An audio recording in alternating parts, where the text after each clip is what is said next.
The Cavs' Max Strus did something that can be considered a milestone in his young NBA career versus the Warriors and Stephen Curry. The Cleveland Cavaliers are a talented team, but haven't been playing up to their best possible level so far on the young NBA season. With the Warriors set to host J.B. Bickerstaff's team on Saturday night, Max Strus and company came ready to play. The Cavs' biggest letdown this season was discussed recently. The team has also been excited to witness its most pleasant surprise of the 2023-2024 season.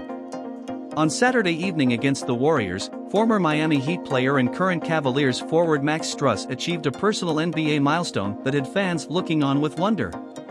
Strus has provided an athletic and forward-charging wing player with a smooth all-around game for Bickerstaff and the Cavs this season. Despite these pluses he brings to the basketball court, the former Heat star needs work in terms of his efficiency on the court. Strus is shooting just 38.8% from the field. He's a player emblematic of the Cavs' biggest strengths as a team as well as their biggest weak points. Loaded with talented, Strus has averaged 13.5 points, 5.9 rebounds and over 3 assists per game while flashing the skills that made him an NBA Finals contributor for quite some time. Strus agreed to a 4-year, $63 million deal this past offseason after a sign-and-trade. He is a player who is continually improving, and this time around, the Warriors brought out the best in him. Strus had 12 points and 5 rebounds in just 20 minutes of action as the Cavs led the Warriors by 11 points in the third quarter of Saturday night's matchup. The key for Strus and the Cavs will be to play with the same level of urgency each game, not just the marquee matchups. We have more news from the NBA. Michael Jordan sends son Marcus brutally honest message.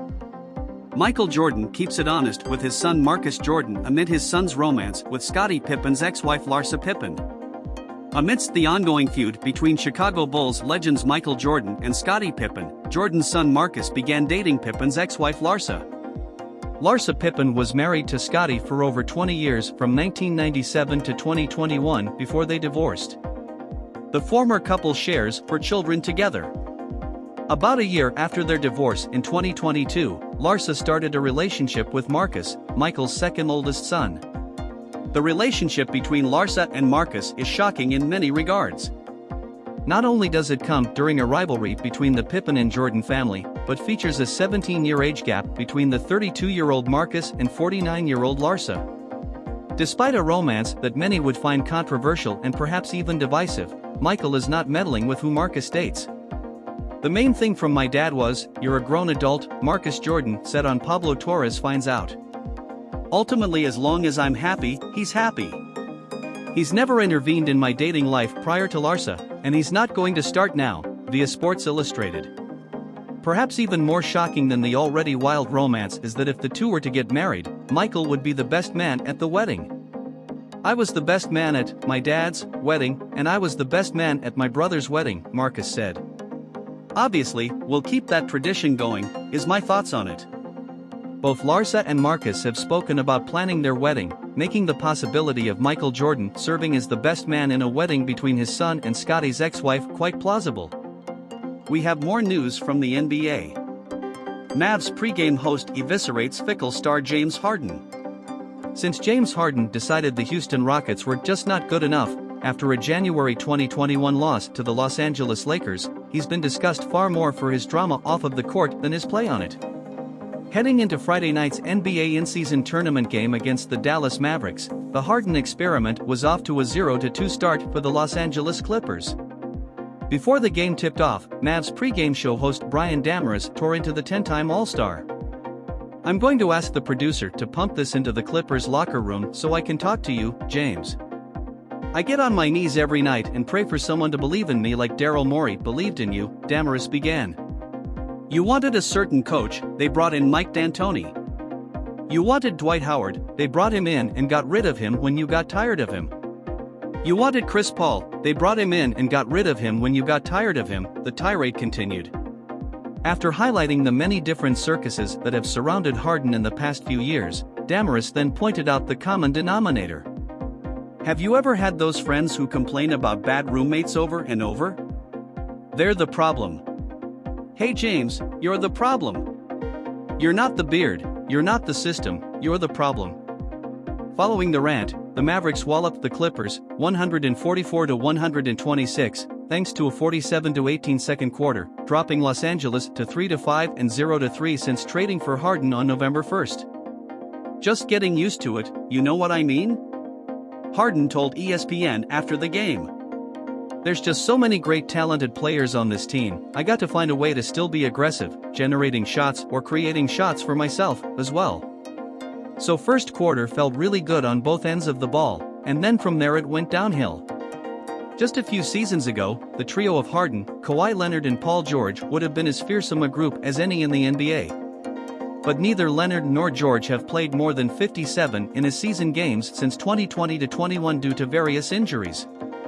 In a top-heavy Western Conference featuring the defending champion Denver Nuggets as well as other loaded squads like the Phoenix Suns and Dallas Mavericks, the Clippers fall short because they no longer have a star in their prime.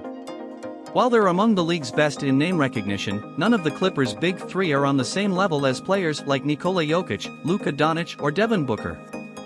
Even if Harden, Leonard and George stay healthy, making it through that gauntlet will likely be too tall of a task. We have more news from the NBA. Suns' Kevin Durant gets real on impact of Devin Booker's absence. Phoenix Suns superstar Kevin Durant knows the team's championship aspirations can't come true without Devin Booker. The Phoenix Suns have been ravaged by injuries to begin the 2023-24 campaign. Kevin Durant has been their only star consistently healthy, with both Bradley Beal and Devin Booker already missing time. That's a big reason they're just 4-5 to start the season. Friday's loss to LeBron James and the Los Angeles Lakers marked another game without Book, who is arguably this team's most important player. He makes this thing go. Without him, we can't go where we want to go. He just puts so much pressure on defenses and he guards 1-4, so we miss him, can't wait to have him back. I know he's chomping at the bit, but it takes time to get healthy. Booker is probably the Suns' most electric scorer as we've already seen this season. In his 2 regular season appearances thus far, the former Kentucky standout is averaging 31.5 points, 10.5 assists, and 7.5 rebounds. He's also a pest defensively. The guard was first sidelined due to foot and ankle injuries. Now, he's dealing with a calf strain, and although Frank Vogel said earlier in the week that Booker is making progress in his rehab, there's still no clear timetable for his return. He hasn't played since November 2nd. The Suns have major title aspirations after trading for Beal to form an intriguing big three with Kevin Durant and Devin Booker. But, unless they're healthy, those championship dreams won't come true. Hopefully, Book can get back on the court sooner rather than later and help Phoenix get into a groove in the wide-open Western Conference. That's today's news. Thanks for watching the video. Press the thumbs up button, subscribe to the channel, and we'll see you in the next video.